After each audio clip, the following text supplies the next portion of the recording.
Guys আজি শাওণ মাহৰ প্ৰথমটো সোমবাৰ আছিল, সেইটো কাৰণত মন্দিৰত গ'লোঁ। মন্দিৰত যাবৰ কাৰণে পুৱাৰ পৰা ওলাই আছোঁ। ইমান বৰষুণ দিছে আমাৰ ইয়াতে, আপোনালোকৰ ফালে দিছে নাই জানে জনাবচোন। বৰষুণৰ কাৰণে যাবই পৰা নাছিলোঁ। এই 2টা বাজি গ'ল, মন্দিৰৰ পৰা জাষ্ট আহিলোঁ। যাই কিনে ওচৰতে মন্দিৰ আমাৰ চেঙাৰ মন্দিৰত গৈছিলোঁ, যাই কিনে আহিলোঁ। আহি কিনে এতিয়া মনটো ভাল লাগিল অলপমান মন্দিৰত যায়। কালিৰ পৰা মনটো বেয়া লাগিছে, মাৰ অসুখ হৈ থাকায়। সেইকাৰণে ধুনীয়াকৈ মাৰ কাৰণে এটা প্ৰাৰ্থনা কৰিলোঁ, ঘৰখনৰ কাৰণে ভালে থাকে যাতে ভগৱানে, আৰু সোমবাৰটো পালি চকুৰ খবৰত নধৰে যাতে, ধুনীয়াকৈ প্ৰাৰ্থনা কৰি কিনে আহিলোঁ।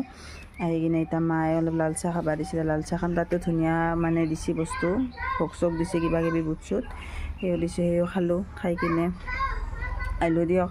আপোনালোকে সোমবাৰ পালছে নে পালা নাই জনাবচোন।